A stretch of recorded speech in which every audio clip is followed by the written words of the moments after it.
Welcome to Forest Chat, where we talk about individual endeavour in Western Australia, what it takes, what it means, and how you do it. I'm your host, Paul Vandermeer, and in today's episode, we'll be talking with Tamsin Emmett about being a community supporter. Tamsin joined the community in Collie around 16 years ago, and one of the ways that she used to get to know people within the community was to get involved with community events and groups. Welcome to Forest Chat, Tamsin. Thanks, Paul. I'm very happy to be here. Thank you for having me. A pleasure. I'm looking forward to hearing all about the journey of being a community supporter. Yes, well, it's been a really fun adventure. There's quite a lot of different things that people can do when they join a community, but what is a community supporter? I think it's just being involved in your community. I think coming together with other people for a common good, trying to do things in a positive manner, puts you in a great place to meet like-minded people and have a positive effect on your own life as well as the communities. We are really community beings, aren't we? That's right. It's in our nature. So, Tamsin, when you came to the community in Collie, what types of groups did you actually get involved in? When I arrived in Collie, I had two young children, and both of them started school a month after we arrived in Collie. I was very lucky. My husband had spent some of his teenage years in Collie, so we had a few connections, but not many. So I immediately got involved with the school, and through that, the first year I was there, we put on a school fete in a very tight time frame, and the other mums that we worked with, we became quite a tight group, and those friendships still last today. So yeah, it was just getting involved from the word go, really. I know for ourselves coming to Australind, we had a definite plan for how we would get to know people in our community as well. So it's interesting to identify that there are many, many different ways that people could come into the community and get involved. I don't think I had a plan as such. I think I was just winging it. And, as a young mum with young kids, you need people around you. And so I went and found them, which was lucky and has been the foundation for a very happy life here in Collie. That's wonderful to hear. It's really good that you can get into the community and be happy there. That's fantastic. Some towns have a bit of a reputation as not being quite that way, and you've found Collie to be very much a happy place for you. It has. I did live here very briefly when I first came over to Australia 25 years ago now, because my husband's parents lived here, and I stayed with them while my husband was doing fly in, fly out. We'd met overseas, and we weren't married yet, but we were thinking about it. So I came over from England because Sean was very honest and said he would never live in England. And I came to Collie for 6 months, and I found it really difficult. So then I had the thing, well, I'll never live in Collie, was the deal. And funnily enough, though, as time and circumstances change, you realise that there are different plans out there for you. And we didn't end up coming back. But I've always said, well, I live in Alanson, which is just outside of Collie. So there's a compromise there. But I'm very glad we did come back. Oh, that's great to hear. So, Tamsin, what does it take you to be a community supporter? You have to be a social person, I think. I've always enjoyed the company of other people. I love listening to other people's stories. So being a listener helps. I think being compassionate, sometimes you need to be a diplomat. And I've always felt that being kind and putting kindness first in everything you do is a really good way to meet everybody, because everybody's interesting. Everybody's got a story. And yeah, I've rarely met someone I don't like. That's great to hear that there's a connection to story there, because stories are one of those ways that people communicate a lot. of meaning in their life, really. How did you find getting people to share their stories? I think if you are willing to share some of your own stories, if you can easily break down barriers by being open and honest. I think honesty is a very much a good way of breaking those barriers. People often feel alone, but actually we're not. We all share common stories. We share common feelings, and so if you can be honest about those, especially if you know that somebody might be feeling anxious, you can it's that compassion. It's understanding that a situation can be eased by just honesty, kindness, and listening. Yeah, the old adage of what is it, a burden lightened is a burden shared or something like that. I can't remember exactly how that goes. Yep, and I do believe that even friendships come from shared experience and sharing our troubles as well as our joys. So I think just when you meet people, it's really important to share the good things and sometimes share those that are not so good. Yes, because life is always full of both, isn't it? That's right. That's what makes it so rich, as my mum Absolutely. always said. Parents have an amazing way with words sometimes. They do. You mentioned a little bit about being a diplomat. I'm sure you've got a story or two that looks at the diplomacy that you need to lean on in order to turn things around. I think very early on in my life, I found myself in various situations. I went to boarding school quite young. And when you live with people, you learn very early on that there's going to be disagreements. So somebody has to be in the middle and has to help find a common ground. And so I think it's a sort of skill that I learned fairly early on. I remember a teacher calling me her little social worker because I could see both sides of an argument. And so I think that's where diplomatic skills come in. And again, that plays out a lot in communities. And I do find myself listening to both sides of the story and trying to find that common ground, which isn't always easy, but sometimes it's easier than you think.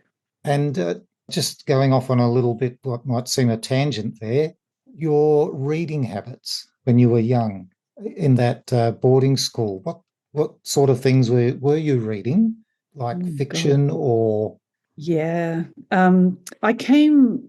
I was very dyslexic as a child, and reading wasn't something that came to me until I picked up a Secret Seven book at age 9. And I think my mum was so excited she went out and bought the whole lot for me. Um, and so I read those, and then I was a voracious reader from then on. So when I was at school, I read a lot, and I loved fiction. I loved historical fiction, I suppose, kids stuff. But a lot of it, I remember enjoying stories about evacuees and things. I think that's the boarding school child in me that's just, sent away from home.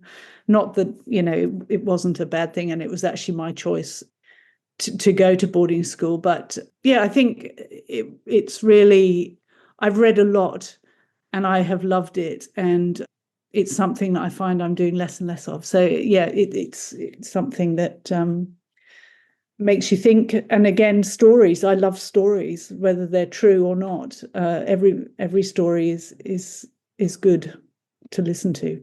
Yes, it's interesting. I read a book called Stolen Focus, and it talked about you mentioned the reduction in the amount of reading that you're personally doing, but that's a much broader phenomenon. Most people are not reading things.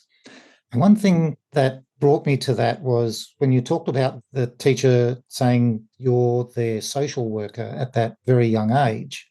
They're not the sort of skills that a child would normally come up with on their own necessarily. So there needed to be, from my thinking, some way that you actually had exposure to that type of thinking, that you need to actually think about both sides, or there are more sides to the story. So I was sort of putting two and two together there and thinking that maybe your reading contributed to your ability to operate in that way.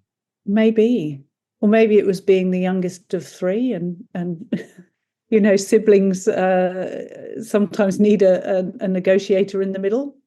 So maybe that was it. Who knows? Yes. Oh, you obviously picked that skill up somewhere, and it's an amazing and valuable skill to have as well, isn't it? Yeah, I guess. I don't know. I've just always enjoyed people. And so, yeah, it's funny. I haven't thought about it too deeply, Paul. It's You it's just got in something and that did it. is. Yeah, it's just who I am, I suppose. It's just what I do. I don't know. Yeah. Back and see what books I read. It was just interesting that the author of that Stolen Focus book had drawn a link between reading fiction, particularly, and those people being able to handle themselves better in social situations because they'd read the fiction books. Personally, I've not read a hell of a lot of fiction because it just didn't seem worthy to me of my Okay. time. And I think maybe I was on the wrong track. Well, no, So it's never too late, Paul. true, but I'm not quite sure what I would read. It didn't seem to matter what it was, but it was about reading individual stories. So you mentioned about stories of immigrants and that sort of thing. So it seems like you felt a connection there between where you were in boarding school and what happened to the immigrants as well. Maybe a little bit. I mean, I was incredibly blessed with a very supportive family, and so I don't think I ever felt abandoned or displaced. I just struck out on my own quite young, I suppose, and never looked back. And maybe that was because of the support of good family and fortunate start in life. So we've talked about what it takes, and after this break, we will look at the difference being a community supporter makes.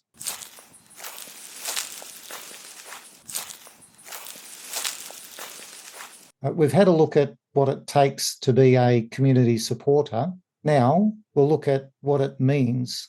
Tamsin, what does being a community supporter mean to you, your family, or the community?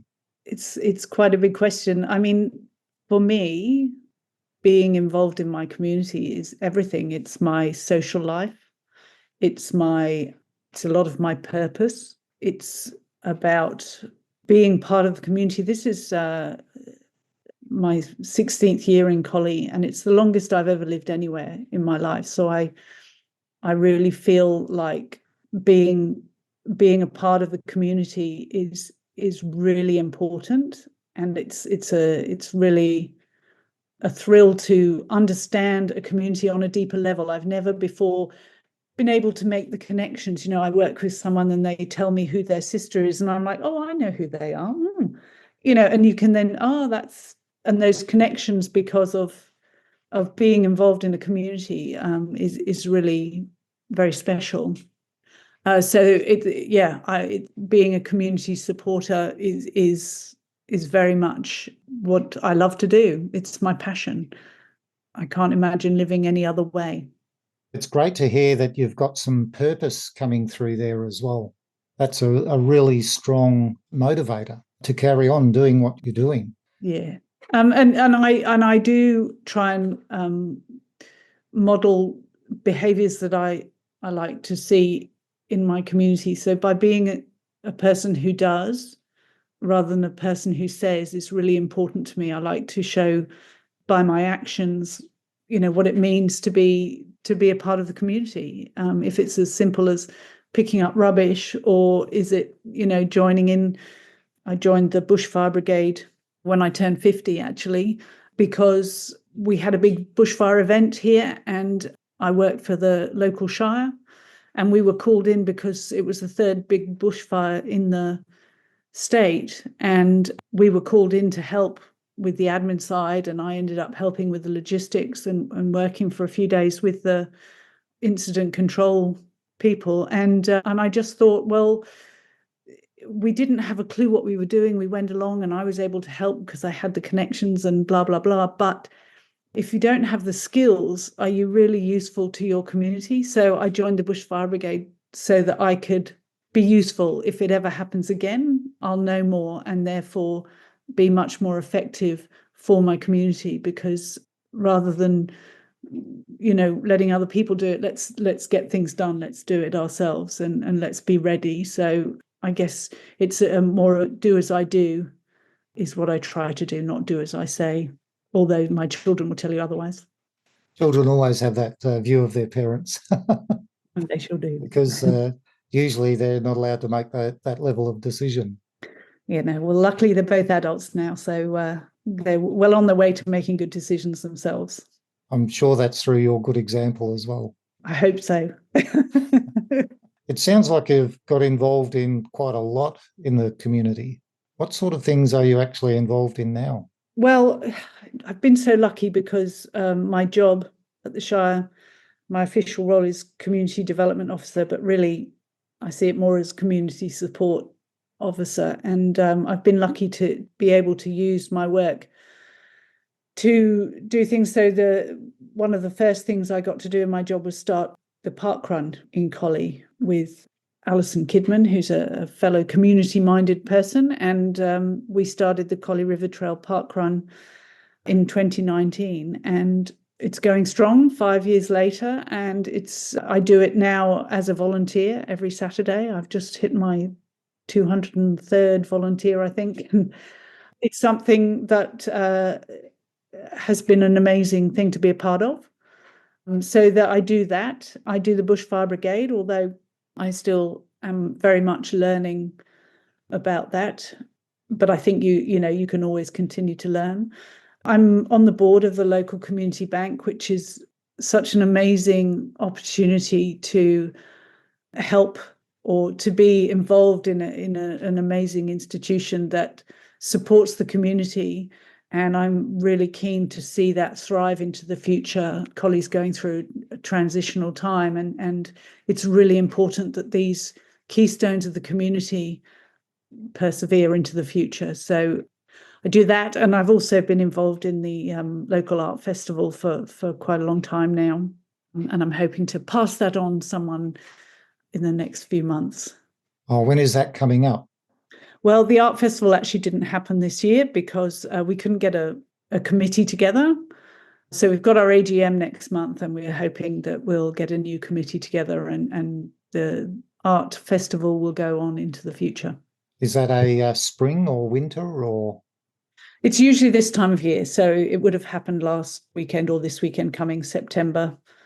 And it's an amazing local art competition. We celebrate all forms of art, performing art. Last year, we were lucky enough to get Whiskey and Boots came and did their bystander project. And so 10 local people were interviewed and their stories were shared with photographs and a verbatim performance. It was incredible. And that was a 4 years in the making project that we finally got happening last year, which was just, for me, very personal achievement because, like I said, we were talking pre-pandemic, and then, various grants didn't happen. And then we finally managed to get it together last year. It was a big success. It was a really amazing project. So, so I get I get to do lots of different things. The opportunities that have opened up to me through being involved in community endeavours is just fantastic. And, parkrun is a whole worldwide movement. And who wouldn't want to be part of that? It's amazing.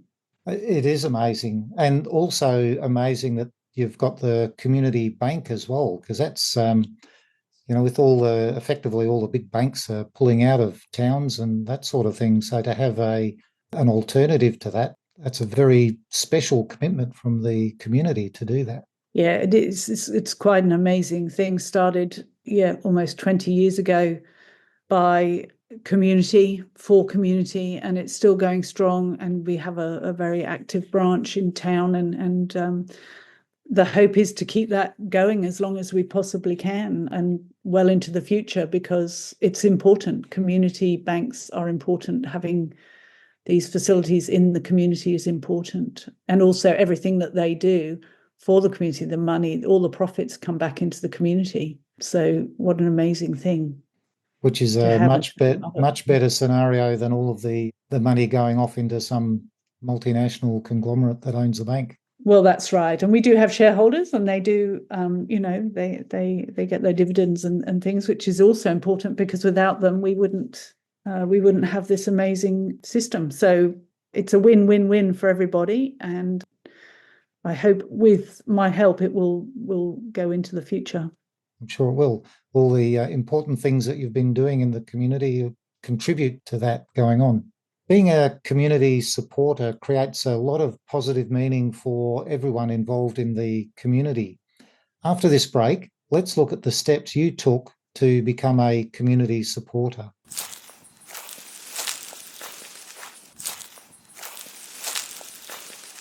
Now, we've looked at what being a community supporter means. Tamsin, how did you become a community supporter?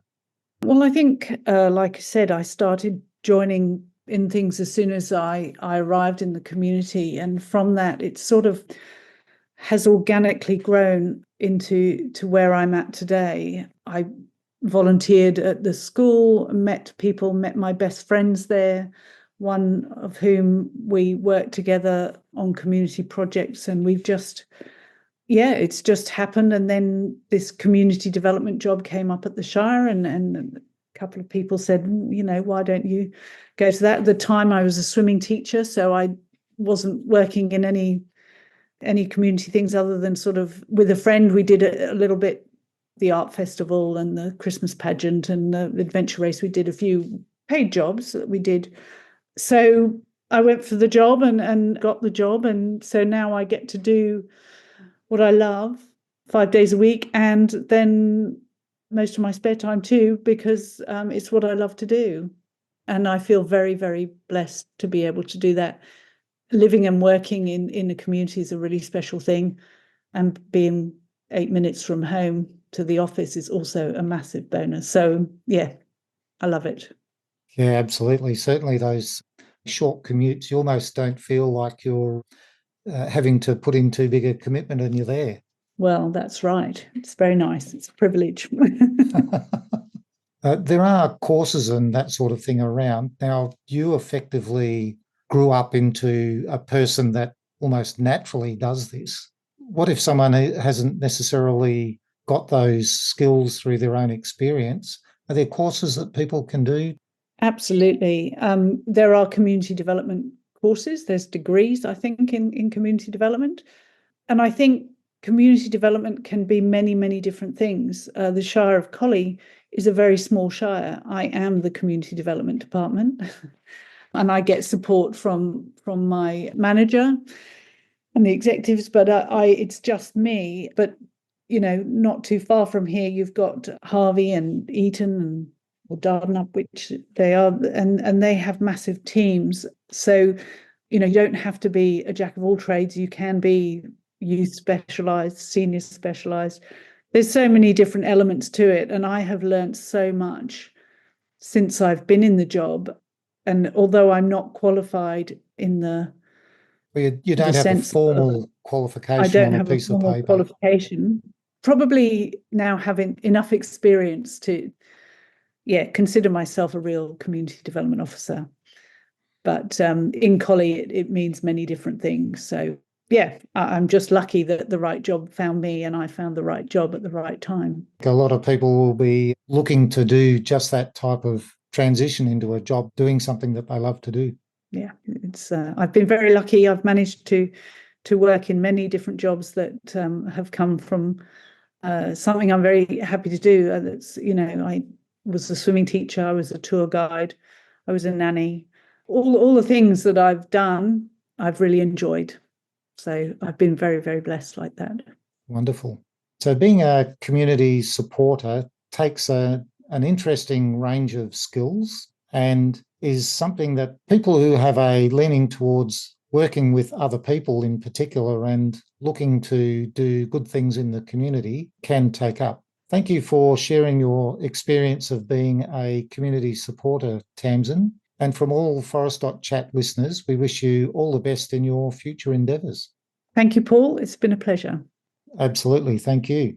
You've been listening to Forest.chat, where we talk about individual endeavour in Western Australia, what it takes, what it means, and how you do it. I'm your host, Paul Vandermeer, and in today's episode, we talked with Tamsin Emmett about being a community supporter. Remember, there are 4 ways you can get involved with Forest.chat. Share the domain Forest.chat with your friends and family and people you meet. You get advance notice of the episodes when you subscribe.